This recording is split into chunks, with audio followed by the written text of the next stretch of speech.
takror va takror aytaman, korrupsiya davlat taraqqiyotiga to'siq bo'ladigan, adolat va qonun ustuvorligini izdan chiqarayotgan, jamiyatda ishonch muhitini zaiflashadigan eng jiddiy tahdiddir.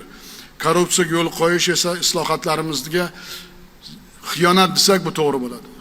Xiyonat korrupsiya bilan agar biz korrupsiyaga yo'l qo'ysak, bu illatga qarshi kurashish bo'yicha 2026-yilda favqulodda holat e'lon qilamiz. 26-yil mana shu masalaga favqulodda holat korrupsiyaga qarshi e'lon qilmasak, mana aytgan raqamlarga erisha olmaymiz. Dunyo hamjamiyati bizga ishonishni sekinlashtiradi. Yana bir marta mana shuni aytayapman. Barcha idoralar compliance va korrupsiyaga qarshi ishchi nazorat mas'ul o'rinbosarlari yangidan lavozimi joriy etiladi. Hisob palatasining vakili faoliyati yo'lga qo'yiladi. Har bir idoraga kirib boraman. Qanday og'ir bo'lmasa ham har bir idoraga kirib ko'zimizni moshtak ochib, kimgadir yoqmasa ham aytamiz bu gaplarni.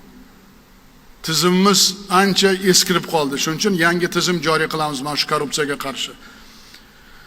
Ushbu rahbarlar, bu men qo'ygan mana shu yangi tizim yaratayotgan rahbarlar tizimdagi nopok shaxslarni aniqlash, shuningdek byudjet mablag'larini talon-taroj qilish va mansabni suiiste'mol qilish holatlari oldini olish bo'yicha ta'sirchan nazoratga o'tadi va prezident oldida hisobot beradi. Ana shu bu yil favqulodda tizimda yangi qonunlarni ishlab chiqarishda, yangi tizimimizda g'ovligini inobatga olib, mana shu yana bir marta islohotlarimizga xiyonatligini inobatga olib yangi tizim joriy qilyapmiz. Davlatning har bir so'm mablag'i resursi bo'yicha shaxsiy javobgarlik kuchaytiriladi.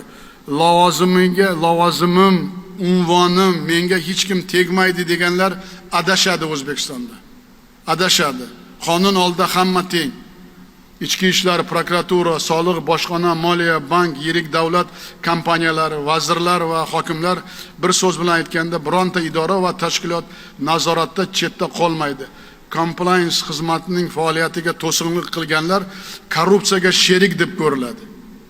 Ana shuni bilinglar. Bu yangi tizim majbur bo'ldim bu tizimni joriy qilishga. Qulog'imga ko'p gaplar kelyapti. Bu deb baholanadi va javobgarlik shunga mos bo'ladi.